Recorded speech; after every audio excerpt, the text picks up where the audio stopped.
Army को सर्व करता है और अब वो रैमबर्ग का ग्रैंडसन है जो कि एक ग्रेट मैजिशियन मास्टर था।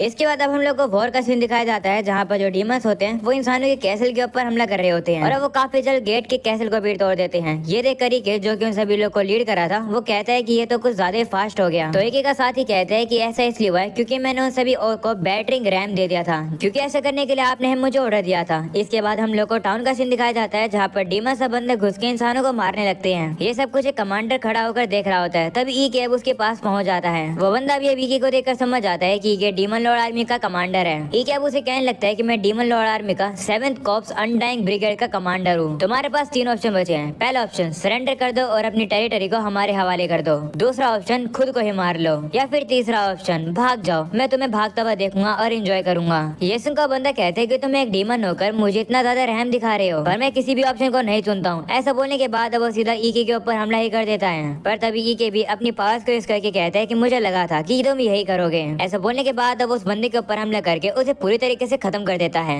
तभी ई के अब अपने साथी को कहता है कि इस बंदे की चोटों को ठीक करो। ये सुनकर उसका साथी भी हैरान हो जाता है कि ई के ये क्या कह रहा है। तभी के उसे कहता है कि जो सोल्जर्स ने सरेंडर भी कर दिया उन्हें भी हील कर देना। तभी हम लोग को पता चलता है कि अब के को एक लड़की देख रही थी और वो कहती है कि एक सिंगल आर्मी ने ही अर्स नाम को कैप्चर कर लिया, वो भी एक ही हफ्ते में। देखकर लगता है कि ई के पास काफी ज्यादा पोटेंशियल है। तभी ई के उस जगह पर एक बेरे मैजिक लगाता है जिससे कि वहाँ पर कोई आ ना पाए और अब वो खिड़की के बाहर देखता है और देखता है कि जो बैटल है वो ओवर हो चुकी है। और साथ में ई के काफी ज्यादा खुद को गिल्टी भी मान रहा है क्योंकि उसकी वजह से काफी सारे लोग हर्ट हुए हैं। वो कह रहा होता है कि मुझे वॉर की कभी भी आदत नहीं होगी क्योंकि मैं एक डीमन नहीं बल्कि मैं एक इंसान हूँ। हमें पता चलता है कि ई के ने तो एक मास्क पहन रखा था और असलियत में तो वो एक इंसान है। वो बता रहा होता है कि जो उसके मास्टर थे यानी कि टीचर, उनका नाम रैमबर्ग था और वो एक ग्रेट मेज थे। और रैमबर्ग को ये पता था इस दुनिया के एडवांस सिविलाइजेशन के बारे में जो कि इस दुनिया में पहले हुआ करती थी। रैमबर्ग ने ही ई के को अडॉप्ट किया और उसे पाला, भले ई के एक इंसान था। और रैमबर्ग को मैजिक के बारे में या फिर उसे जितनी भी नॉलेज पता थी उसने सारी ई के को बता दी। और मरते समय पर रैमबर्ग ने ई के से कहा था कि किसी को भी ये मत बताना कि इस दुनिया में पहले हाई सिविलाइजेशन हुआ करती थी, क्योंकि अगर ये बात ई के बता देगा तो काफी बड़ा डिजास्टर आ जाएगा। साथ में उसने ई के से ये भी कहा था कि तुम अपना रोब और मास्क कभी भी किसी के सामने मत उतारना और कभी भी किसी को नहीं पता चलना चाहिए कि वो एक इंसान है, नहीं तो डीमन लॉर्ड उसे कभी माफ नहीं करेगा। सीनियर प्रेसिडेंट कहता है जहाँ पर ये कह रहा होता है कि यहाँ पर बैरियर लगा है और मेरी परमिशन के बिना कोई भी यहाँ नहीं आ सकता है, पर ये मेरे पैरों के पास ये लड़की क्या कर रही है। वो अब काफी घबरा जाता है और अब उसे कहते हैं कि तुम यहाँ पर कितनी देर से हो, जिस पर वो लड़की कहती है कि बहुत देर से, पर मुझे माफ कर दो, मैंने कुछ भी नहीं देखा है, मैं किसी को भी नहीं बताऊंगी, इसलिए प्लीज मुझे मत मारो। तभी अचानक से अब उसका सर ऊपर टेबल पर लगता है और अब वो बेहोश हो जाती है। ये देखकर अभी के सोचने लगता है कि मैंने अपनी आइडेंटिटी को 20 सालों से छुपा कर रखा हुआ था, पर इस लड़की को मेरी आइडेंटिटी के बारे में पता चल गया। तभी अभी के का साथी उसे बुलाता है और बताता है कि हम लोगों ने कैसल को कब्जे में कर लिया है। वो उसे कह रहा होता है कि आपको नहीं लगता कि आप कुछ ज्यादा इंसानों को जिंदा छोड़ रहे हो। तो एक कहता है कि चिंता मत करो, जो नया डीमन लॉर्ड है वो पिछले डीमन लॉर्ड की तरह नहीं है, उसे सिर्फ रिजल्ट चाहिए। ये सुनकर उसका साथी कहता है कि जो अदर लीडर्स हैं वो कह रहे हैं कि हम लोग सभी लोगों को मार दे और उनके टाउन्स को जला दे। जिस पर के कहते हैं कि अगर हम लोग सारे लोगों को मार देंगे तो टैक्स कौन पे करेगा, और अगर टाउन में कोई रहेगा ही नहीं तो ट्रेडिंग कौन करेगा, इससे हमारे नुकसान होगा। तभी अचानक से वहाँ पर काफी सारे इंसान आ जाते हैं जो कि अब ईके से बात करने के लिए कुछ कह रहे होते हैं। पर तभी ईके का साथी बीच में आ जाता है और वो सभी इंसानों से कहता है कि ईके से तुम बात नहीं कर सकते हो। पर तभी ईके सभी इंसानों से कहते हैं कि तुम बोलो। ये सुनकर अब एक बंदा कहता है कि हम लोग को डीमन लॉर्ड आर्मी को कितना टैक्स पे करना होगा। तो ईके कहते हैं कि जितना तुम पिछले डीमन लॉर्ड को पे करते थे तुम्हें उतना ही सेम अमाउंट पे करना है। ये सुनकर सभी लोग काफी खुश होते हैं। पर तभी ईके उन लोगों से कहता है कि लेकिन जो भी डीमन लॉर्ड की आर्मी को रेजिस्ट करेगा, चाहे वो कोई भी हो, उसे पनिश किया जाएगा। ये सुनने के बाद वो सभी लोग भी अब डर जाते हैं। तभी अचानक से ईके वहाँ से कहीं और टेलीपोर्ट हो जाता है, जो देखकर सभी अब काफी हैरान हो जाते हैं। अगले सीन में अब हम लोग को ईके को दिखाया जाता है और अब वो जहाँ पर टेलीपोर्ट होता है उसके पीछे एक काफी बड़ा गोलम होता है जो कि अब उसके ऊपर हमला करना शुरू कर देता है। वहीं पर अब ईके भी अब उसके सारे अटैक्स को डॉज कर रहा होता है और अब वो चिल्लाकर कहते हैं, कमांडर तुमने प्रॉमिस किया था कि तुम मुझे अचानक से वापस से कभी भी समन नहीं करोगी। हम लोग को पता चलता है कि पहले जो हम लोग को वो लड़की दिखाई जाती है वही ये कमांडर है जिसके बारे में ईके बात कर रहा है। तभी ईके अब अपनी पावर्स को यूज करके अब उस गोलम को काफी आराम से हरा देता है। ये देखकर कमांडर अब उससे कहती है कि तुम पहले वही छोटे बच्चे हुआ करते थे जो कि अपने ग्रैंडफादर के पीछे छुपे रहते थे, पर अब तुम काफी ज्यादा स्ट्रॉन्ग हो गए हो। इसके बाद अभी के हम लोग को बताता है कि इस लड़की का नाम है सेफिरो और ये डीमन लॉर्ड आर्मी की 7th कॉर्प्स के कमांडर है। ये ईके की सुपीरियर है और साथ में ये एक ऐसी एकलौती डीमन है जिसको ईके की आइडेंटिटी के बारे में पता है। ईके अब उसे कहते हैं कि अगर आपको मुझे बुलाना होता है तो कोई मैसेज भेज दिया करो, क्या पर्सनम के बारे में जानना चाहती हो। जिस पर वो कहती है कि मेरे फैमिलियर्स ने ऑलरेडी मुझे बता दिया है कि वहाँ क्या चल रहा है और तुमने वहाँ पर क्या क्या किया। तो अब ईके कहते हैं कि फिर आपने मुझे यहाँ पर क्यों बुलाया। तो वो उससे कहते हैं कि तुमसे दायरो कुतन मिलना चाहते हैं। तुम एक पहले ब्रिगेड कमांडर हो जिससे ये मौका मिला है। शायद से मौका तुम्हें इसलिए मिला है क्योंकि तुमने एक ही हफ्ते में अर्सेनल को कैप्चर कर लिया। मैं तुम्हें डीमन लॉर्ड के कैसल में लेकर जा रही हूँ, इसलिए अपने हाथ को मेरे कंधे पर रखो। तो अब ईके भी ऐसे करता है और वो कमांडर ईके को वहाँ से टेलीपोर्ट कर देती है। और अब अगले सीन में हम लोग को वही मेड को दिखाया जाता है जिसे अब होश आ चुका है। वह अब उठकर देखती है और बाहर जाने की कोशिश करती है, पर बैरियर लगे होने की वजह से वो वहाँ से बाहर नहीं जा पाती है। तभी उसकी नजर कुछ खाने पर जाती है जो कि ईके ने उसके लिए रखा था। उसके ऊपर एक नोट भी रखा हुआ था जिसमें लिखा था कि इसे खाओ और चुप रहो।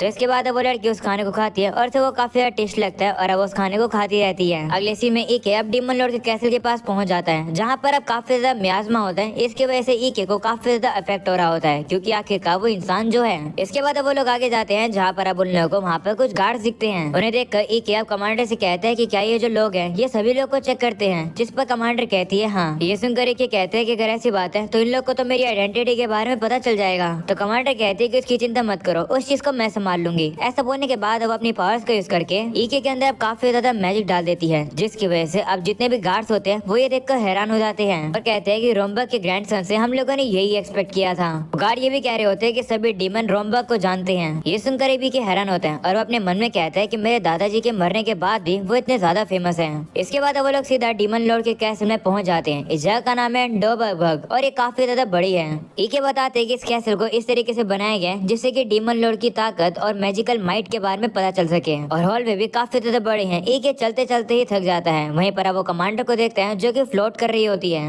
वो देख कर ईके सोच रहा होता है कि जो कमांडर मैजिक का यूज कर रही है उसका नाम है फ्लाइट और मैं भी उसे यूज कर सकता हूँ, पर मैं कमांडर के तरीके से उसे अच्छे से यूज नहीं कर सकता हूँ। फ्लाइट का यूज करके बस मैं ज्यादा से ज्यादा एक ऊंची छलांग लगा सकता हूँ और कुछ मैं नहीं कर सकता हूँ। इसके बाद वो लोग डीमन लॉर्ड के रूम के पास पहुंच जाते हैं जहाँ पर कमांडर ईके को बाहर रुकने के लिए कहती है और कहती है कि सबसे पहले जाकर मैं डीमन लॉर्ड से बात करती हूँ। ऐसा बोलने के बाद अब वो उन्हें चली जाती है। वहीं पर अभी के मन में सोच रहा होता है कि जो करंट डीमन लॉर्ड है उसका नाम है दायरो कुतन और उसने इंसानों के खिलाफ वॉर शुरू कर दी है। डीमन लॉर्ड काफी स्ट्रॉन्गेस्ट पर्सन होते हैं और मैंने तो सुना है कि वो जो अभी का डीमन लॉर्ड है वो काफी ज्यादा क्रूअल और कोल्ड है और उसे जो वर्दी नहीं लगेगा, चाहे वो दोस्त या फिर दुश्मन हो, वो डीमन लॉर्ड से मार देगा। पर अगर कोई भी पर्सन डीमन लॉर्ड को कीमती लगता है और भले उस पर्सन के अंदर मैजिक की कमी हो या फिर फिजिकल स्ट्रेंथ की कमी हो, फिर भी डीमन लॉर्ड उस पर्सन को अच्छे से यूज करता है। वो पर्सन को जज करता है उनकी एबिलिटीज के तौर पर। अब तक जो डीमंस थे वो एक दूसरे से लड़ते रहते थे क्योंकि उन लोगों को एक साथ काम करना पसंद नहीं था, पर दायरो कुतन ने इन सब चीजों को बदल दिया और डीमंस को एक साथ वॉर पे लगा दिया। और मैं भी पहली बार ही किसी डीमन लॉर्ड से मिल रहा हूँ। इसके बाद अब वहाँ पर कमांडर आ जाती है और अब वो ईके से कहती है कि तुम अंदर आ सकते हो। ईके अब जैसे अंदर आता है दायरो कुतन अब उसका वेलकम करती है। ईके अब ये देखकर हैरान हो जाता है कि जो ये डीमन लॉर्ड है वो तो एक लड़की है। वहीं दायरो कुतन अब ईके से कह रही होती है कि तुमने एक ही हफ्ते में अर्सेनल को कैप्चर कर लिया,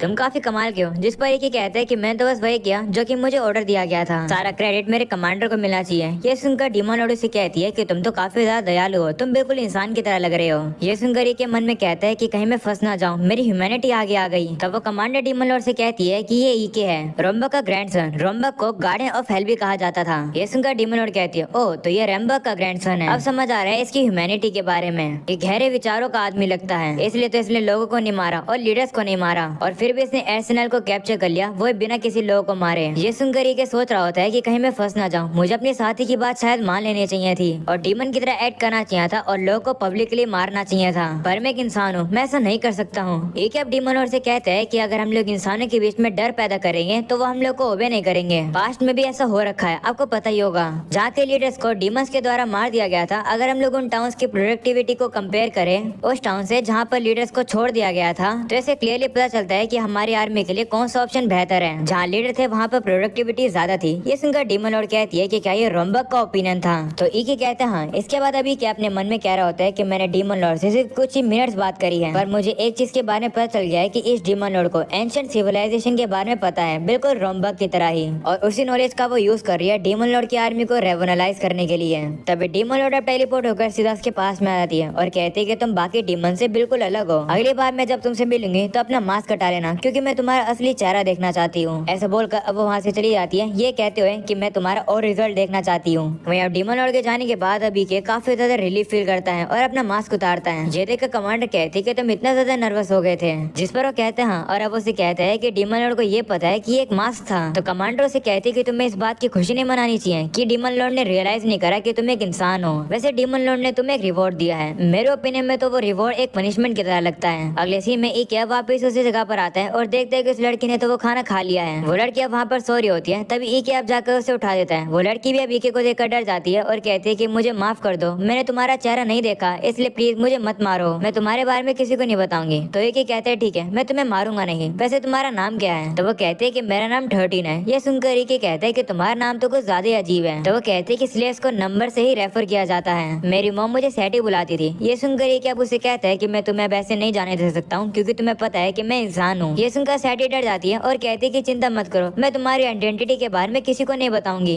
तो ईके कहता है ठीक है, पर बदले में आज से तुम मेरी स्लेव हो और तुम मना नहीं कर सकती हो, अगर तुम्हें पसंद नहीं है तो। तभी अचानक से सैटी उसे गले लगा लेती है और कहती है नहीं, मैं तुम्हें एक्सेप्ट कर रही हूँ, शुक्रिया मुझे अपनी मेड बनाने के लिए। और अब अगले सीन में हम लोग को ईके के साथी को दिखाया जाता है, जो कि ईके को कांग्रेचुलेशन करता है इवेलियस का रूलर बनने के लिए। हमें पता चलता है कि यही वो रिवॉर्ड है जो कि डीमन लॉर्ड ने ईके को दिया है। ईके इवेलियस का रूलर है, जो कि अर्सेनल के थोड़ा साउथ में पड़ता है। कमांडर कहती है कि ये जो जगह है वो वॉर के लिए फ्रंट लाइन की जगह है। अब से ये एक छोटा टाउन है, पर हमारी आर्मी के लिए सही रहेगा। वो किसी कहती है कि तुम्हारा मिशन है इस टाउन को प्रोटेक्ट करना और इसके टैक्स रेवेन्यू को डबल करना। तो ये हैरान हो जाता है और कहते हैं कि लेकिन वॉर के बीच में मैं ऐसे कैसे कर पाऊंगा? तो कमांडर कहती है कि वो काम तुम्हारा है, मुझे नहीं पता। इसके बाद अब वापस से सीन प्रेजेंट का आता है, जहाँ पे के सभी लोगों से कहता है कि ये जो जगह है ये फ्रंट लाइन होने वाली है हमारी बैटल के, इसलिए यहाँ पर कभी भी हमला हो सकता है। ईके मन में सोच रहा होता है कि कमांडर ने ये काम मुझे बिल्कुल भी सोच समझ के नहीं दिया। ईके आप सभी से कहता है कि सबसे पहले हम लोग दीवारों को रिपेयर करेंगे। तो ईके का साथी कहते हैं ठीक है, मैं लोगों को ढूंढता हूँ रिपेयर करने के लिए। जिस पर ईके भी कहते हैं ठीक है, वैसे वॉल को रिपेयर होने में कितना समय लगेगा? तो उसका साथी कहते हैं 6 महीने। ये सुनकर ईके सोचता है कि ये तो काफी ज्यादा समय है, क्या मुझे गिव अप कर देना चाहिए? पर वो कहते हैं नहीं, हमला कभी भी हो सकता है, इसे दीवारों की जरूरत तो है, कोई ना कोई तो रास्ता होगा ही। तभी अब ईके को एक रास्ता मिल जाता है और अब अपने साथी से कहते हैं कि हम लोग 1 महीने में सारी दीवारों को रिपेयर कर देंगे। ये सुनकर ईके का साथी हैरान हो जाता है और कहते हैं कि ये तो इम्पॉसिबल है। जिस पर ईके कहते हैं कि हम लोग इंसानों की पावर का नहीं बल्कि डीमंस की ताकत का भी यूज करेंगे। और अब अगले सीन में हम लोग देखते हैं कि ईके डीमंस और इंसानों को साथ में काम पर लगा देता है वॉल को रिपेयर करने के लिए। ये देखकर ईके का साथी सोच रहा होता है कि इंसान और डीमन एक साथ काम कर रहे हैं, ऐसा मैं पहली बार होते हुए देख रहा हूँ। ईके तो काफी ज्यादा कमाल के हैं, उन्होंने लोगों को 8 आवर की शिफ्ट दी है, जिससे सभी लोग मिलकर 24 घंटे काम कर सके वॉल को रिपेयर करने में। और साथ में ईके सभी को सैलरी भी दे रहे हैं, जिससे कि सभी लोग के अंदर मोटिवेशन बरकरार रहे। ईके तो काफी ज्यादा कमाल के हैं। अब मुझे पता चला कि लोग उन्हें डीमन लॉर्ड आर्मी का मोस्ट ब्रिलियंट लीडर की बुलाते हैं। अगले सीन में हम लोग देखते हैं कि अब काफी सारे डीमंस मिलकर एक बड़े से पत्थर को उठा नहीं पा रहे होते हैं। तभी ईके वहाँ पर आते हैं और अपनी पावर को यूज करके उस पत्थर को एक ही बारी में तोड़ देता है, जो देखकर सभी लोग काफी हैरान होते हैं। वहीं पर ईके का साथी तो ईके से काफी इम्प्रेस होता है और वो सोच रहा होता है कि मुझे बस ईके को फॉलो करना है और सब कुछ सही रहेगा।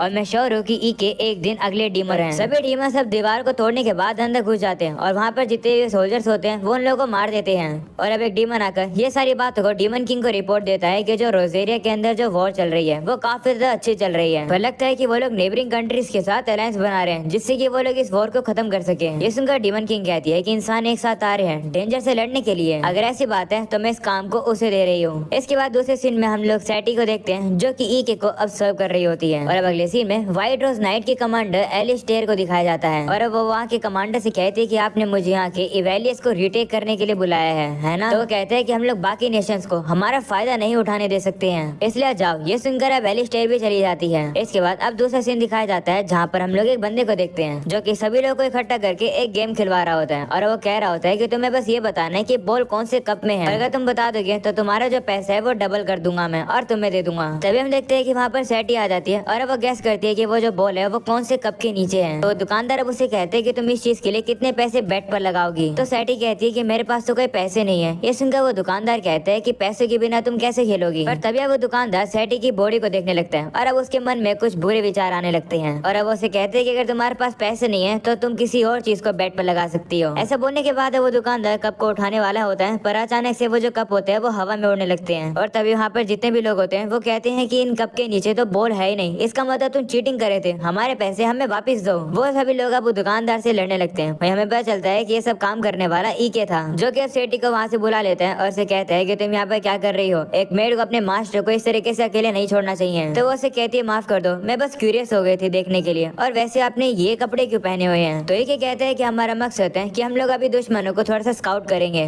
और थोड़ी इन्फॉर्मेशन गैदर करेंगे, इसलिए मैं अपनी वो कमांडर वाली कपड़ों में नहीं हूँ, नहीं तो मेरे ऊपर ज्यादा टेंशन आएगा। चलो फिर अब आगे चलते हैं। इसके बाद वो दोनों अब आगे चल रहे होते हैं, जहाँ पर अभी के कहता है कि लगता है किंग ने जो अलायंस बनाई है वो वाली बात सच है। ऐसा मुझे से लगता है क्योंकि यहाँ पर जितने भी सोल्जर्स हैं वो काफी तेज से कहीं पर जा रहे हैं। वहीं पर सेठ ये पूछती है है कि किंग के अलायंस का मतलब, तो ये उसे बताता है कि ये एक एंशिएंट अलायंस है जहाँ पर कंट्रीज एक साथ आती है खतरे के समय पर, और भले इनको इंटरेस्ट ना हो उन लोगों को ज्वाइन करना ही पड़ता है। ये सुनकर सिटी कहती है और मैं समझ गई, इसका मतलब जब डीमंस अटैक करते हैं तो हम सभी लोगों को एक साथ मिलकर काम करना होगा डीमंस को हराने के लिए। तो ये कहते हैं हाँ, ये जो अलायंस है ये पहले भी 3 बार बन चुकी है और तीनों बार ये डीमन लॉर्ड की आर्मी हार चुकी है और वापस ये डीमन लॉर्ड की आर्मी को कैसल में वापस भेज दिया जाता है। ये सुनकर सैटी थोड़ी सी दुखी हो जाती है और वो कहती है कि क्या इस बार भी ऐसा ही होगा। तो ये कहते हैं कि तुम्हें क्यों चिंता हो रही है, तुम तो एक इंसान हो ना, अगर डीमन लॉर्ड की आर्मी हार जाएगी तो तुम फ्री हो जाओगे, तुम्हें तो खुश होना चाहिए। जिस पर वो कहती है कि इंसानों की सोसाइटी में एक स्लेव ही रहता है हमेशा के लिए, अगर आप मुझे अबैंडन कर दोगे तो मेरी हालत उन बच्चों की तरह हो जाएगी। सेठी यहाँ पर कुछ बच्चों की बात कर रही होती है जिनकी काफी ज्यादा बुरी हालत है क्योंकि उन लोगों को स्लेव्स बना के रखा हुआ है। ये सुनकर ईके उसे कहते हैं कि ऐसी बात है तो तुम चिंता मत करो, क्योंकि अभी जो डीमन लॉर्ड है वो काफी ज्यादा ताकतवर है और समझदार भी है, तो हम लोग हारेंगे नहीं। ईके मन में सोचते है कि डीमंस और इंसानों के ऊपर काफी ज्यादा दिक्कतें हैं, आखिर उसे चेंज कैसे किया जा सकता है। वो लोग अब आगे चले रहे होते हैं, तभी अचानक से वहाँ पर वही दुकानदार आ जाता है एक काफी बड़े गुंडे को लेकर। वो दुकानदार ईके से गुस्से में कहता है कि तुमने मेरी ट्रिक खराब कर दी, तुमने मेरा काफी नुकसान भी करा है, इसलिए तुम्हें सारी रिस्पॉन्सिबिलिटी लेनी होगी, तुम मुझे पैसा दो और अपनी ये स्लेव भी मुझे दे दो। ये सुनकर ईके अब आसपास देखता है और वो कहता है कि लगता है यहाँ पर कोई भी नहीं है तो ये ठीक रहेगा। ऐसा बोलने के बाद अब अपनी छड़ी को निकालकर अपनी पावर को यूज करके उस गुंडे के पैरों को जमा देता है और इसी के साथ ही के अब काफी ज्यादा पहनी बर्फों को भी उस दुकानदार के गले पर रख देता है। ईके अब उस बंदे से कुछ पूछने वाला होता है पर वो दुकानदार काफी गुस्से में ईके से कहता है कि इन सारी चीजों को मेरे आगे से हटा दो। ये सुनकर ईके अब उसके हाथ में एक बर्फ को चुबा देता है और उसे घायल कर देता है। ये देखकर वो बंदा डर जाता है और अब वो कहता है ठीक है मुझे माफ कर दो, तुम्हें क्या चाहिए। तो ईके अब उसे कहता है कि मुझे ये बताओ कि आखिर आर्मी इस टाउन में क्या कर रही है और जो सोल्जर्स हैं वो काफी जल्दी में कहीं पर जा रहे हैं। तब वो दुकानदार कहते हैं कि मुझे नहीं पता। ये सुनकर ये कहते हैं ठीक है तो फिर मुझे तुम्हारी जरूरत नहीं है, मैं तुम्हें मार देता हूँ। तब वो दुकानदार डर जाता है और अब वो कहते हैं ठीक है मैं बताता हूँ। तब उसे कहते हैं कि क्या तुमने सुना है कि अलायंस ऑफ किंग बनी है डीमन से लड़ने के लिए। तो जो रोजेरे की आर्मी है वो अलायंस से पहले ही डीमन लॉर्ड की आर्मी के ऊपर हमला करना चाहती है। ये सुनकर ये सोचता है कि शायद से वो लोग ऐसे इसलिए करना चाहते हैं क्योंकि वो अकेले ही अपने नेशन के लिए एक नाम कमाना चाहते हैं और खुद ही क्रेडिट ले जाना चाहते हैं, इससे पहले अलायंस बने। स्ट्रेटेजी काउंसिल के सामने वो लोग अपने आप को एडवांटेज पर रखेंगे और वॉर के बाद वो लोग अपनी इन्फ्लुएंस को बढ़ाएंगे और ऑफ कोर्स अगर वो फेल हो जाएंगे तो रोजेरा काफी ज्यादा बुरी पोजीशन में आ जाएगी। ये क्या उस दुकानदार से पूछता है कि आखिर वो लोग कहाँ पर हमला करेंगे। तो वो दुकानदार कहता है कि एक ही जगह है हमला करने के लिए और वो जगह है एवेलियस, क्योंकि वहाँ का जो गेट है वो काफी ज्यादा टूटा हुआ है और वो इतना ज्यादा डिफेंडेड भी नहीं है। ये सुनकर ये कहते हैं ठीक है और अब वो वहाँ से जाने लगता है, पर अब वो दुकानदार उसे कहते हैं कि हमें खोल के तो जाओ, पर ये उसे बिल्कुल भी खोलता नहीं है। अगले सीन में अब हम लोग देखते हैं कि ये काम कर रहा होता है, तभी अचानक से वहाँ पर एक लड़की आती है और वो उसे कहती है कि आखिर के तुम इतने समय से कहाँ पर थे, मुझे तुम्हारी काफी चिंता हो रही थी। तो ये उसे कहते हैं माफ करना, मैं जरा रोजेरा को स्काउट कर रहा था। तो वो लड़की अब उसे कहती है कि आखिर तुम्हारे साथ ये लड़की कौन है। तो सेठी अब अपने आप को इंट्रोड्यूस करती है और अब वो कहती है कि मैं ईके की मेड हूँ। ये सुनकर वो लड़की कहती है क्या ये मेड है, ये तो काफी ज्यादा बदसूरत है। ये सुनकर सेठी भी थोड़ी सी गुस्से में आ जाती है। वहीं पर वो लड़की ईके से कहने लगती है कि सेठी को भूल जाओ, मैं तुम्हारी मेड बन जाती हूँ। ये देखकर सेठी और गुस्सा हो जाती है और वो उस लड़की से कहने लगती है कि मेरे मास्टर अभी थके हुए हैं तो आप यहाँ से चली जाओ। वो सुनकर वो लड़की भी गुस्सा हो जाती है और अब आपस में उन दोनों की लड़ाई होने लगती है। तभी हम लोग देखते हैं कि ईके का वही साथी जो कि सुअर है वो वहाँ पर आ जाता है। अगले सीन में अब हम लोग को रोजेरिया की आर्मी को दिखाया जाता है जो कि अब इवेलियस के ऊपर हमला करने ही वाले हैं। वो लोग अब देखते हैं कि यहाँ पर तो काफी ज्यादा शांति होती है। ये देखकर वो लोग समझ जाते हैं कि शायद से वो लोग गेट को रिबिल्ड करने में लगे हुए हैं। तब एलिस्टर अपनी आर्मी को कहती है कि हमला कर दो और अब वो आर्मी भी हमला करने वाली होती है, पर तभी अचानक से जमीन में से अब काफी सारे स्केलेटन्स बाहर आ जाते हैं। ये देखकर वो गार्ड्स भी अब चौकन्ने हो जाते हैं और अब वो कह रहे होते हैं कि स्केलेटन्स हमारा कुछ भी नहीं बिगाड़ पाएंगे। पर तभी अचानक से जो सोल्जर ये बात कह रहा था उसके अब आकर एक तीर लगती है और हमें पता चलता है कि यहाँ पर और भी काफी सारे डीमंस आ चुके हैं जो कि उनके ऊपर हमला करने लगे हैं। हमले में अब काफी सारे सोल्जर्स घायल हो जाते हैं और अब वो डर के मारे सभी रिट्रीट कर लेते हैं। फिर हम देखते हैं कि वो जो एलिस्टर है वो भी अब वहाँ से भागने लगती है। ये देखकर ईके का साथी कहता है कि इस व्हाइट रोज नाइट ने काफी अच्छा किया, अच्छा हुआ कि उसने रिट्रीट कर लिया। वो भी कैसे कहता है कि हम लोग इन लोगों के ऊपर हमला आपकी वजह से ही कर पाए क्योंकि आपने इन्फॉर्मेशन इकट्ठा करी थी। ये सुनकर ईके कहता है कि मेरी तारीफ मत करो। वो सुनकर उसका साथी कहता है कि आप तो कितने ज्यादा हम्बल हो। वो लोग वहाँ पे खड़े होते हैं, पर तभी अचानक से ईके के ऊपर कोई पीछे से तीर चला देता है जिसकी वजह से ईके अब बेहोश होकर वहीं पर ही गिर जाता है। और अब दूसरी तरफ उसी कमांडर को पता चलता है कि जो एलिस्टर है वो रिट्रीट कर ली है और जो डीमन लॉर्ड की आर्मी है उन लोगों ने वहाँ पर एक ट्रैप बिछा कर रखा हुआ था। ये सुनकर वो बंदा गुस्से में आता है और कहते हैं कि एलिस्टर को अभी के अभी जेल में डालो, वो हमारे नेशन की सबसे अच्छी जनरल में से फेक है। पर आखिर उसकी हिम्मत कैसी है इस तरीके से रिट्रीट करने की। ये सुनकर वो बंदा कहता है कि लेकिन अगर हम लोग उसे अरेस्ट करेंगे तो बाकी सोल्जर्स थोड़े से गुस्से में आ जाएंगे। जिस पर वो बंदा कहता है कि मुझे इससे फर्क नहीं पड़ता, एलिस्टर को अपने एक्शंस के लिए खुद रिस्पॉन्सिबिलिटी लेनी होगी। आखिर मैं सबके बारे में किंग को कैसे बताऊंगा।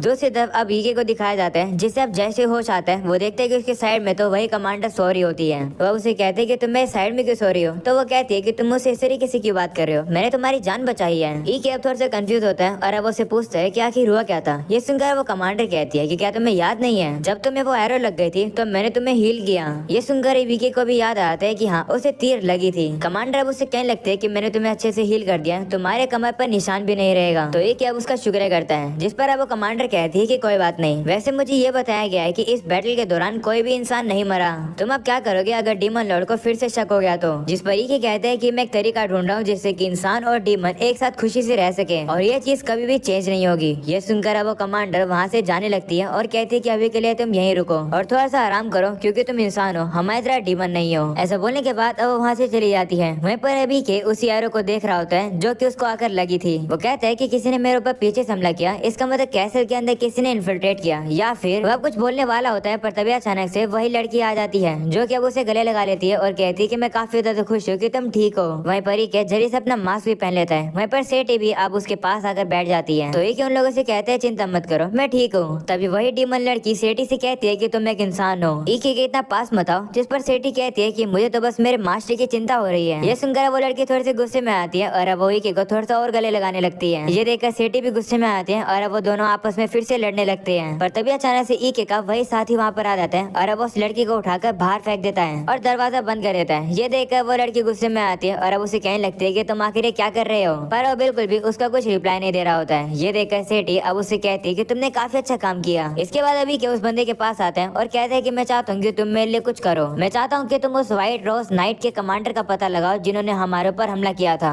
तब वो बंदा भी कहते हैं ठीक है मैं ढूंढता हूँ कि वो कहाँ पर है। और अब अगले सीन माइकी को पता चल जाता है कि एलिस्टर को जेल में रखा गया है क्योंकि वो फेल हो गई थी और उसने रिट्रीट कर लिया था। हम लोग अब देखते हैं कि आइके उसी प्रिजन में आते हैं एलिस्टर से मिलने के लिए। और उसके साथ में वही डीमन लड़की भी आई है जो कि ईके से कहती है कि तुम अकेले क्यों आए, अकेले आना डेंजरस है। जिस पर ईके कहते हैं कि मैं एलिस्टर से कुछ पूछना चाहता था और लिलिथ मैंने तुमसे यहाँ आने के लिए कही भी नहीं थी। तो लिलिथ कहती है कि लेकिन तुम अकेले यहाँ पर रहने वाले हो और अगर हम दोनों होंगे तो हम लोग और भी काफी कमाल की चीजें कर पाएंगे। तो ईके उससे कहते हैं कि मैं ऐसे कुछ भी नहीं करने वाला हूँ, पर अगर तुम्हें मेरे साथ आना है तो चुपचाप आना होगा। तो लिलिथ भी कहती है ठीक है। इसके बाद वो उससे थोड़ा सा चिपक जाती है और वो लोग अंदर आने लगते हैं जहाँ पर ईके देखते हैं कि यहाँ पर तो गार्ड्स खड़े होते हैं पर वो कोई तरीका ढूंढ रहा होता है अंदर घुसने का क्योंकि वो ज्यादा अटेंशन नहीं लाना चाहता है, वो चीजों को शांति से करना चाहता था। पर तभी लिलिथ जाकर उन गार्ड्स को बेहोश कर देती है मार के और कहती है कि अब हम लोग अंदर जा पाएंगे। इसके बाद वो लोग अंदर जाते हैं जहाँ पर ईके देखता है कि यहाँ की जो जगह है ये काफी ज्यादा बड़ी है, एलिस्टर को ढूंढने में उन लोगों को काफी टाइम लगेगा। तो लिलिथ कहती है कि उसकी चिंता मत करो। ऐसा बोलने के बाद वो एक गार्ड को बेहोश करके उससे चाबी ले लेती है और वो ईके को बताती है कि इस गार्ड ने कहा था कि जो एलिस्टर है वो टॉप फ्लोर पे है। इसके बाद वो लोग टॉप फ्लोर की तरफ जा ही रहे होते हैं पर तभी अचानक से वहाँ पर और भी गार्ड्स आ जाते हैं उन्हें रोकने के लिए। ये देखकर लिलिथ अब ईके से कहती है कि इन लोगों को मैं संभाल लूंगी, तुम आगे जाओ। तो ईके भी कहते हैं ठीक है पर ज्यादा कोई खून खराबा मत करना। तो वो भी कहती है ठीक है। जिसके बाद अभी के जा ही रहा होता है तभी वो कुछ चिल्लाने की आवाज सुनता है और पीछे देखता है कि लिलिथ ने तो उन गार्ड्स की काफी बुरी हालत कर दी है। इस चीज को ईके भी देख लेता है पर वो इस चीज को इग्नोर करके आगे बढ़ता है और अब वो एलिस्टर के रूम में पहुंचता है पर वो देखता है कि वहाँ पर तो एलिस्टर होती ही नहीं है। और तभी अचानक से कोई लड़की अब आकर उसके पीछे से हमला करती है पर ईके उसे डॉज कर देता है। इसी तरीके से वो लड़की अब उसके ऊपर और हमला करने लगती है पर ईके उसके सारे अटैक्स को डॉज करके उसके ऊपर हमला करके उसे नीचे गिरा देता है। वो लड़की अब ईके से कहती है कि आखिर तुम्हें क्या चाहिए, क्या तुम मुझे से जनरल पर हंसने आए हो क्योंकि तुमने मुझे हरा दिया। तो अभी के भी समझ जाता है कि यही लड़की एलिस्टर है। वह उसे कहता है कि मैं तुमसे एक क्वेश्चन पूछना चाहता हूँ और वो ये है कि पिछली बैटल के दौरान क्या तुमने इवेलियस में असैसिन भेजा था मुझे मारने के लिए। ईके अब सोचता है कि क्या उस असैसिन को एलिस्टर ने भेजा था या फिर किसी और ने। एलिस्टर अब खड़ी होकर ईके से कहती है कि क्या तुम सही में एक डीमन हो। वो सुनकर ईके भी थोड़ा सा घबरा जाता है और से कहते हैं कि तुम्हारे कहने का क्या मतलब है। और तभी अचानक से वो देखता है कि बाहर कुछ गार्ड्स की आवाज आती है जिन्हें पता चल चुका है कि यहाँ पर ईके आ चुका है, इसलिए वो लोग अब उसे पकड़ने के लिए आ रहे होते हैं। इसकी वजह से ईके का ध्यान थोड़ा सा भटक जाता है और इसी मौके का फायदा उठाकर एलिस्टर एक चाकू को बाहर निकालती है और ईके के गले पर रख देती है और कहती है कि ये मत कहना कि तुम एक इंसान हो। और हम लोग देखते हैं कि वहाँ पर अब काफी सारे गार्ड्स आ जाते हैं जो देखकर एलिस्टर ईके से कहती है कि हिलना मत। तो अब ईके भी कहते हैं ठीक है मैं नहीं लूंगा। ऐसा बोलने के बाद अब अपनी पावर का यूज करता है और अब एलिस्टर कुछ अजीब फील करती है। वो देखती है कि जो टाइम है वो थोड़ा सा रुक गया है। तो ईके बताता है कि मैंने तुम सभी लोग के सेंसेस को डल कर दिया है। वहीं अब वो नाइट्स उसके पास काफी धीरे सामने से आ रहे होते हैं, जो देखकर ई के अब अपनी पावर को यूज करके उन लोगों को पीछे कर देता है। तभी अब अचानक से वहाँ पर अभी काफी बड़ा नाइट आ जाता है, जो कि पीछे से ई के ऊपर हमला करने वाला होता है। पर तभी अचानक से ई के उस अटैक को डॉज कर देता है और अब वो उसके ऊपर हमला करके उसे नीचे गिरा देता है। वो अब नीचे जमीन पर गिरने वाला होता है, पर तभी ई के अपनी पावर को यूज करके उसे नीचे आराम से गिरा देता है। ये देखकर एलिस्टर भी सोचती है कि आखिर ई के ने इस गार्ड को क्यों बचाया। तभी अब अचानक से जहाँ पर वो खड़ी थी वो जगह भी टूट जाती है और क्योंकि वो हिल नहीं पाती है वो अभी अब नीचे गिर जाती है। तो अभी के जाकर जल्दी से उसे पकड़ लेता है। ये देखकर एलिस्टर थोड़ी सी शर्मा आ जाती है और अब उसे दूर करती है। इसके बाद अभी के अब उसे अपना नाम बताता है कि वो एक डीमन लॉर्ड की आर्मी का कमांडर है और उसका नाम ई के है। ये सुनकर अब एलिस्टर भी सोचती है, ओ तो ये वही है जिसने इवेलियस को अपनी ओवरवेलिंग पावर से प्रोटेक्ट किया। इसके बाद अभी के उसे कहता है कि तुम पूछ रही थी कि मैं इंसान हूँ या फिर नहीं। आप तुम देख ही सकते हो कि मैं डीमन लॉर्ड की आर्मी का मेंबर हूँ, तो इसका मतलब मैं इंसान तो नहीं हूँ। मैं तुमसे इतना पूछना चाहता हूँ कि बैटल के दौरान क्या तुमने एक असैसिन को भेजा था मुझे मारने के लिए। तो अब एलिस्टर उसे कुछ भी नहीं बताती है। वो उसे कहती है कि मैं किंगडम की नाइट हूँ, मैं तुम्हें कुछ भी नहीं बताऊंगी, अगर तुम्हें मुझे मारना है तो मार दो। ये सुनकर ही के अब उसे कोने में ले लेता है और अब अपनी माइंड रीडिंग एबिलिटी का यूज करके एलिस्टर के दिमाग को पढ़ लेता है। तभी अब वहाँ पर लिलिथ भी आ जाती है, जो ये चीज देखकर काफी जेलस हो जाती है और अब वो ईके से कहती है कि तुम्हें क्या कर रहे हो, तुम्हारे पास मैं हूँ तो आखिर तुम उस लड़के के साथ क्यों फ्लर्ट कर रहे हो। ये सारी चीजें तो तुम मेरे साथ कभी भी कर सकते हो। तभी अभी के कहता है कि मैं जा रहा हूँ। तो अब लिलिथ भी उसके साथ जाने लगती है और अब उसे कहती है कि रुको ना, इस इंसान को दिखाते हैं ना कि हम दोनों एक दूसरे से कितना प्यार करते हैं। जिस पर ईके कहते हैं कि ऐसा कुछ भी नहीं है। तभी अब वो लोग जा ही रहे होते हैं। तभी अब एलिस्टर उन्हें रोकती है। वो अभी से कहती है कि क्या तुम जा रहे हो, क्या तुम बस मेरी हार पर हंसने आए थे। तो वो कहते हैं नहीं, मैं कुछ और जानने आया था और तुम्हारा दिमाग पढ़ने के बाद मुझे पता चल गया कि तुम्हारा कोई भी उस असैसिन से लेना देना नहीं था। तो एलिस्टर कहते कि लेकिन मैंने तो तुम्हें कुछ बताया नहीं। जिस पर ईके कहते हैं कि मैंने तुम्हारा दिमाग पढ़ लिया और तुम्हारे दुश्मन होने के नाते मुझे नहीं पता कि मुझे तुम्हें ये बोलना चाहिए या फिर नहीं, पर अपने आप को ज्यादा पुश मत करो। तुम्हारी हार के बाद जो तुम करोगी वही चीज मैटर करती है। वो सुनकर एलिस्टर कहती है कि तुम्हारे कहने का क्या मतलब है। जिस पर ईके उसे कुछ भी नहीं बताता है और अब वो लिली से कहते हैं कि चलो चलते हैं। जिस पर लिली उसे कहती है कि वापिस जाने से पहले हम लोग यहाँ पे कुछ मजे करते हैं क्योंकि यहाँ पर हम लोग अकेले हैं। जिस पर ईके उसे इग्नोर करता हुआ सीधा वहाँ से चला जाता है। ये देखकर लिलिथ काफी डिसअपॉइंट होती है और अब अगले सीन में ईके अब अपने ऑफिस में वापस आता है, जहाँ पर अब वो सेठी को एक गिफ्ट देता है और कहता है कि मुझे ये चीज कैपिटल सिटी ऑफ लजास में मिली और इन्हें चाल कहा जाता है। वैसे तुम्हें तो पता ही होगा ना कि मुझे कहा गया है कि इस सिटी से मिलने वाला टैक्स को मुझे डबल करना है। तो ये जगह काफी एग्रीकल्चर सिटी है जिसकी काफी फर्टाइल सॉइल भी है। फिलहाल सभी लोग यहाँ पर वीट उगा रहे हैं, पर जो राइस है वो ज्यादा प्रोडक्टिव है। इसका मतलब हम लोग ज्यादा राइस को उगा सकते हैं और जितना प्रोडक्टिव फूड होगा इसका मतलब हम लोग को ज्यादा फार्मर्स की जरूरत नहीं पड़ेगी। तो अगर उन लोग को खाना उगाने की जरूरत पड़ेगी नहीं तो वो लोग उन चीजों को क्राफ्ट करने में फोकस कर सकते हैं, जैसे कि वेपन और ब्रिक। तो इससे और लोग अवेलेबल हो जाएंगे जो कि सर्विस प्रोवाइड करेंगे। तो सिटी कहती है सर्विसेज मतलब, जिस पर ये कहते हैं कि शेफ वगैरह। और अगर सिटी के अंदर ऐसे ही लोग होते हैं तभी एक कंट्री ग्रो करती है और अमीर बनती है। ये सब कुछ सिटी को बिल्कुल भी समझ नहीं आ रहा होता है कि आखिर ये बोल क्या रहा है। तो ये क्या उसे शॉर्ट में बताता है कि ऐसे करने से हम लोग काफी सारा खाना खा पाएंगे और हमें काफी सारा टैक्स का मनी भी मिलेगा। तो सिटी कहती ओ मैं समझ गई, आप तो कितने स्मार्ट हो, आपका आइडिया कमाल का है। तो एक भी कहते हैं हाँ, और अब उसे कहते हैं कि इन चावलों को पकाने का ट्राई करो। तो सेठी पूछती है कि इन्हें पकाते कहते हैं, जिस पर ये कहता है कि मुझे भी नहीं पता क्योंकि मैंने भी आज तक कभी ट्राई नहीं करा। ये सुनकर सेठी हैरान होती है और कहती है क्या मतलब ऐसी भी चीजें हैं जो कि आपको नहीं पता है। तो ये कहते हैं हाँ, पर अभी के लिए मैं तुम्हें इंचार्ज बना रहा हूँ, मुझे बस इतना पता है कि पहले लो उसके बाद हाय, और अगर बच्चा रोए तो फिर भी लीड को मत हटाना। मुझे तुम पर विश्वास है कि तुम्हें कर सकती हो। तो अब सेठी सोचती है कि ये तो बिल्कुल एक मैजिक स्पेल की तरह है और अब वो कहती है ठीक है जितना मुझसे हो सकेगा मैं ट्राई करूंगी। तो एक भी अब उसे कहते हैं हाँ तुम वो ट्राई करो और मैं कहीं पर जा रहा हूँ क्योंकि मुझे कोई इंपॉर्टेंट काम है। और अब अगले सीन में हम लोग देखते हैं कि ईके के कहने पर ईके के साथी ने पूरी आर्मी को इकट्ठा कर दिया है। वो अब उसे पूछता है कि आपने ऐसे क्यों करवाया है, जिस पर ईके कहता है कि तुम्हें काफी जल्द पता चल जाएगा। ईके अब सोचता है कि अगर सारी चीजों को इकट्ठा करा जाए जो कि मैंने सीखी है, तो जो एरो मेरे ऊपर शूट करी गई थी वो दुश्मन की आर्मी की थी। पर एलिस्टर को इन सब के बारे में कुछ भी नहीं पता था। इसका मतलब है कि कोई मेरे ऊपर हमला करना चाहता था और ऐसा सिनेरियो क्रिएट करना चाहता था कि मेरे ऊपर व्हाइट रोज नाइट ने ही हमला किया है। मैं बात मानना तो नहीं चाहता हूँ, पर लगता है कि हमारी आर्मी के अंदर ही एक स्पाई है। एक अब अपनी पूरी आर्मी के ऊपर माइंड रीडिंग का यूज करता है और अब उसे एक गॉब्लिन की आवाज आती है जो कि कह रहा होता है कि क्या मैं पकड़ा गया। वो बात सुनते ही अब जल्दी से उसके पास टेलीपोर्ट हो जाता है और उसे कहता है कि तुम ही स्पाई हो, है ना। और अब अगले सीन में हम लोग देखते हैं के कमांडर से मिलने आता है। कमांडर अब उसे कहती है कि काफी समय बाद तुम मेरे से मिलने आए हो, आखिर तुम्हें क्या चाहिए। वह कमांडर ना रही होती है जो देख कर के कहता है कि मैं थोड़ा सा जल्दी में था पर मैं बाहर वेट कर लेता हूँ। अब जाने वाला होता है तभी कमांडर अब उसे कहती है क्या आर्मी के अंदर कोई धोखेबाज है। तो ये कहते हैं कि तुम्हें ऐसा क्यों लगता है, जिस पर कमांडर कहती है कि बस मुझे फीलिंग आ रही है। क्या तुम्हें पता है कि आखिर वो धोखेबाज कौन है। तो ये बताता है कि वो धोखेबाज 7th कॉर्प्स का सेकंड इन कमांडर है जिसका नाम जेस है और वो वन वाइट गॉब्लिन है। ये सुनकर कमांडर सरप्राइज नहीं होती है, वो कहती है कि मैंने इस चीज को पहले ही गेस कर लिया था। तो ये कहता है कि जो जेस है वो काफी इंटेलिजेंट है और काफी अच्छा वेटरन वॉरियर भी है। अभी हम लोग क्या करें? ये सुनकर कमांडर खड़ी हो जाती है, जो देख कर ये शर्मा जाता है और अपना मुंह साइड कर लेता है। कमांडर अब उससे कहती है कि हम लोग जेस से सिर्फ एक ही चीज करवा सकते हैं और वो है उससे बदला लेना, यानी कि उससे रीपे करवाना। दूसरी तरफ अब हम लोग को एक गॉब्लिन को दिखाया जाता है जो कि जेस को बता रहा होता है कि जो ईके है वो कमांडर से मिलने गया है। तो अब जेस भी हैरान होता है और कहते हैं क्या ईके इतनी जल्दी उस शहरों से हील कर गया? तुमने कोई गलती तो नहीं कही थी ना? जिस पर वो बंदा कहते हैं नहीं, मैंने तो सीधा ईके के चेस्ट के अंदर तीर मारी थी।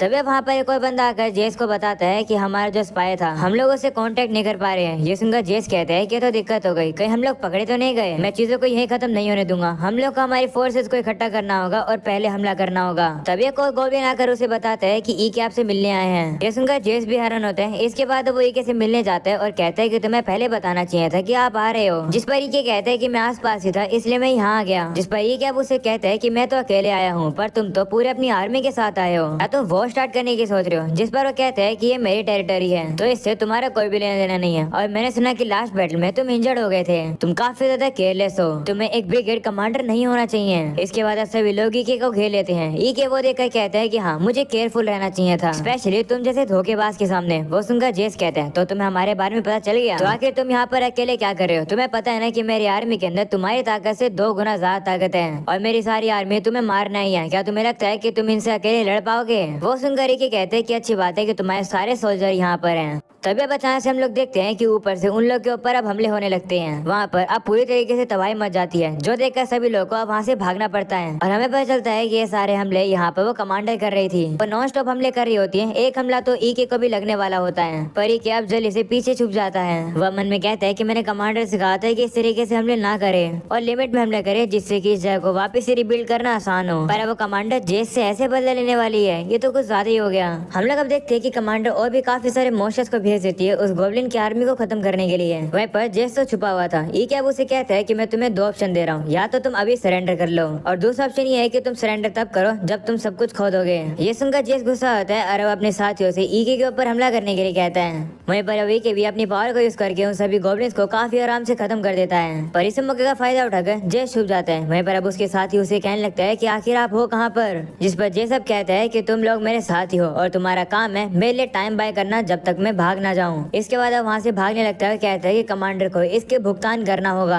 वह भाग ही रहा होता है तभी अचानक से एक डेमन अब उसे रोकने आ जाता है। पर अब जेस उसके अटैक को डॉज करके वहाँ पर एक स्मोक बॉम्ब फेंक देता है। सभी लोग अब जेस को ढूंढने लगते हैं। वहीं पर जेस अब वहाँ से टेलीपोर्ट होकर कहीं चला जाता है। वो अब एक जंगल में आता है और कहता है कि मैंने ये सीक्रेट रास्ता बनाया था, ये काम आ गया। वह पीछे मुड़ के कहता है कमांडर इस बार तो मैं तुम्हें विक्ट्री दे रहा हूँ, पर असली वॉर तो अभी शुरू हुई है। वह वहाँ से भाग रहा होता है तभी अचानक से उसके ऊपर एक हमला हो जाता है। वो हमले करने वाला ईके होता है। वह वहाँ पर आकर उसे कहता है कि तुम्हें सीख लेना चाहिए कि तुम्हें कब गिव अप करना है। वहीं जेस हैरान होकर उसे कहते हैं कि इस जगह के बारे में तो सिर्फ मुझे पता है, तुम्हें कैसे पता चला? तो ईके कहता है कि मैंने तुम्हारे पीछे अपना एक फैमिलियर छोड़ दिया था, वो देखो तुम्हारे पीछे। तो अब जेस भी उस फैमिलियर को देखकर काफी गुस्सा होता है और वो फैमिलियर को पकड़कर मार देता है। अब ईके से कहने लगता है कि तुम्हारी हिम्मत कैसे हुई मेरे रास्ते के सामने आने की? जिस पर ईके कहता है कि इस तरीके से रेजिस्टेंस करना बंद करो, बस सरेंडर कर दो। तो जेस उसे कहता है कि तुम एक ब्रिगेड कमांडर हो, तुम मुझे नहीं बता सकते हो कि मुझे क्या करना है। इसके बाद अब वो ईके के ऊपर हमला करता है। वहीं पर ईके भी अब एक शील्ड लगा लेता है और अब वो जेस से कहते हैं कि तुम्हारे अटैक कितने ज्यादा कमजोर है, तुम तो मेरे शील्ड को भी नहीं तोड़ पा रहे हो। इसके बाद अभी के उसके ऊपर हमला करके उसे एक पेड़ के सहारे लगा देता है। वह उसे कहते हैं कि तुम सिर्फ प्लानिंग ही कर सकते हो, तुम्हारी कॉम्बैट स्किल काफी बेकार है। तब जेस थोड़ा गुस्सा होता है। वो देखकर ईके कुछ बेलों से उसे बांध देता है और अब उसे कहता है कि अब तुम भाग नहीं सकते हो, तुम्हारा खेल खत्म हुआ। तब जेस भी हार मानता है और अब वो कहते हैं ठीक है माफ कर दो, मुझे समझ आ गया कि तुम्हारे डीमन लॉर्ड आर्मी के अंदर इतनी तारीफ क्यों होती है। तुम काफी टैलेंटेड, स्मार्ट और काफी ज्यादा अच्छे हो।